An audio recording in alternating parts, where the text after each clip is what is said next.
profitez pleinement, éteignez les lumières, mettez votre casque ou vos écouteurs, fermez les yeux, relaxez-vous. Mes épouses ne s'entendent pas.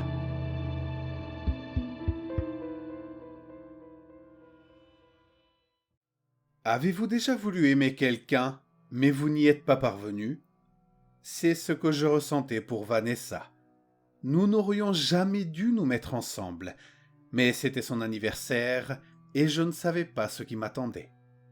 Elle nous avait invités tous les 5 au bureau et je m'attendais à prendre un verre et à rentrer chez moi. Une demi-heure après l'heure à laquelle nous étions censés nous retrouver au bar, chaque fois que son téléphone sonnait, je savais que c'était une autre personne qui annulait à la dernière minute, mais elle rayonnait d'une chaleur qui n'était pas atténuée par sa déception, et je n'avais nulle part où aller. Et les heures peuvent se fondre si vite quand on a trouvé quelqu'un avec qui se sentir seul. Vanessa se reprochait la tournure de la fête d'une manière vicieuse et dépréciative qui me poussait à la rassurer. Et plus elle était dure avec elle-même, plus je devais être gentil, jusqu'à ce que, sans le vouloir, je l'appelle belle parce que je ne pouvais pas supporter qu'elle pense autrement une minute de plus. La façon dont son visage s'est illuminé en réponse était la preuve que je ne mentais pas, et la façon dont elle a souri en retour m'a donné l'impression que c'était la première fois qu'elle croyait vraiment à ses mots. Vanessa est restée près de moi pendant que nous partirons ensemble, assez près pour sentir son souffle dans mon cou. Puis ses bras se sont enroulés autour du mien, et sa chaleur n'était plus seulement quelque chose que l'on pouvait imaginer. C'était juste pour garder l'équilibre, disait-elle, mais elle n'a pas réussi à se stabiliser suffisamment pour lâcher prise. Elle avait bu après tout, et avait besoin de quelqu'un pour la ramener chez elle. Je pense qu'elle était vraiment belle ce soir-là, et plus elle me faisait confiance pour la voir, plus elle devenait belle. Mais l'amour, ce n'est pas de sa faute si elle en est venue à m'aimer, et ce n'est pas de ma faute si je n'ai pas pu ressentir la même chose. Un homme affamé ne se soucie pas de ce qu'il mange, et les solitaires s'accrochent à quiconque leur fait oublier ce que c'est d'être seul. Vanessa et moi sommes restés ensemble, et la phrase « c'est peut-être ce que l'amour est censé ressentir » revenait sans cesse dans ma tête.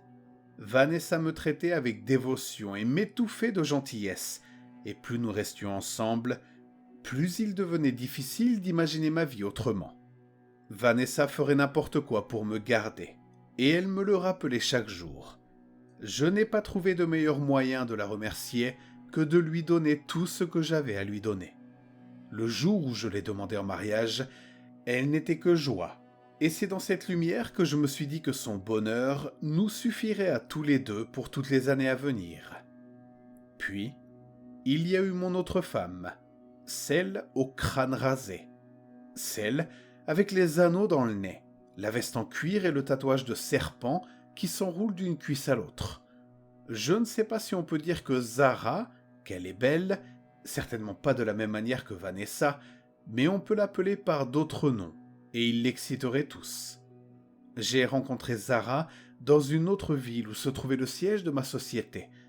Je devais y aller 1 fois par mois, tous les mois, mais je n'ai pas tardé à trouver une excuse pour y aller tous les week-ends. Vanessa était enceinte et je n'étais pas fier de ce que je faisais. Mais je n'avais pas honte non plus, car toute culpabilité que j'aurais dû ressentir n'était qu'une goutte d'eau dans l'océan qu'était l'amour. Zara était tout ce que j'avais toujours voulu. Elle était sauvage, débridée, insatiable. C'était une sorcière qui m'avait ensorcelé, un démon qui avait réclamé mon âme. Voilà le genre d'excuses que je me disais chaque fois que la culpabilité commençait à remonter le long de ma colonne vertébrale. Quand je prenais Vanessa dans mes bras le soir, je me racontais des histoires sur toutes les choses folles que les hommes ont faites par amour. Je me mettais en leur noble compagnie. Et quand je m'endormais, je rêvais de retrouver la fille dont le toucher était un feu. Un week-end n'était jamais suffisant pour passer du temps avec Zara. Et chaque fois, il était plus difficile de partir que le précédent. Je ne pouvais cependant pas laisser Vanessa avec l'enfant, et l'inquiétude anxieuse que cela devait cesser commençait à me ronger nuit et jour. Je les gardais toutes les deux secrètes l'une pour l'autre, oscillant entre les deux, me faisant à peine confiance pour appeler l'une par son nom sans que ma langue ne me trahisse avec celle de l'autre. Plus la pression augmentait, plus je manquais de confiance en moi et me mettais sur la défensive. Jusqu'au jour où, par surprise, Zara m'a dit qu'elle était jalouse du temps que je passais avec elle. Elle ne voulait pas que je reparte. Elle voulait être ma femme, et l'imbécile que j'étais lui a dit qu'il en était de même pour moi. Ce n'était pas un mariage très officiel. Zara n'était pas intéressée par ce genre de choses. Nos mains étaient jointes dans la forêt et nos pieds dans le ruisseau lorsque j'ai passé la bague à son doigt. Ma vie telle que je la connaissais était terminée pour toujours, et je ne pouvais imaginer rien d'autre que le bonheur à venir. Je me suis alors dit que je ferais un dernier voyage pour en finir avec Vanessa. Elle serait mieux seule, je voulais le croire, qu'avec quelqu'un qui n'avait plus besoin d'elle. Je ferais ma part et aiderais à payer pour l'enfant. Et je n'aurais pas besoin de beaucoup d'argent, parce que rien de ce que je pourrais acheter ne remplirait mon cœur comme le fait de tenir Zara. Vanessa pleurerait, mais je ne craquerais pas. Et dans 5 ans, dans 10 ans, quand je serai vieux et gris avec des mains tremblantes, je serrerai Zara encore plus fort, en sachant que j'ai été presque trop faible pour suivre mon cœur. Et c'est peut-être ce qui se serait passé si Zara ne m'avait pas suivi. Elle pensait me surprendre en faisant le voyage pour m'aider à déménager. Elle pensait être intelligente en appelant à mon travail et en se faisant passer pour un client organisant une réunion à mon domicile.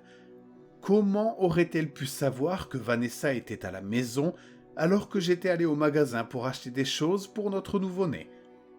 La police était à la maison avant moi. La jeune mère en pleurs et le voyou hurlant. Il ne leur a pas été difficile de comprendre ce qui s'était passé. Les rideaux taillés au couteau et les assiettes brisées.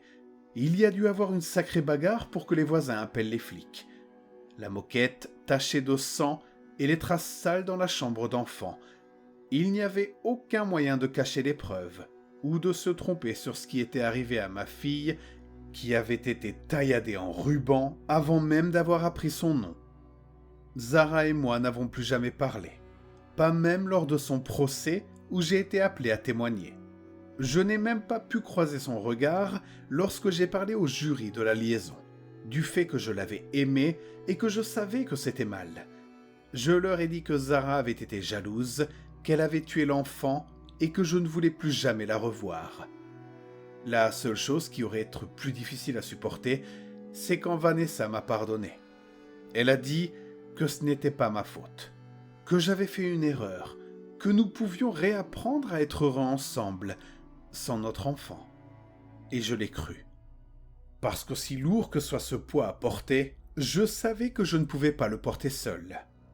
C'était il y a presque 20 ans, et Vanessa et moi avons surmonté cette épreuve du mieux que nous pouvions. Nous avons eu 2 autres enfants, tous 2 des garçons. J'en suis heureux car si nous avions eu une fille, je ne pense pas que j'aurais pu la regarder sans penser à l'enfant qui avait été découpé. Si Vanessa peut encore m'aimer après tout cela, qui suis-je pour dire que je ne peux pas l'aimer en retour? Malgré tout ce que j'ai fait pour éviter d'être seul, je sais que ce n'est qu'une question de temps. Vanessa est malade et elle ne va pas s'améliorer.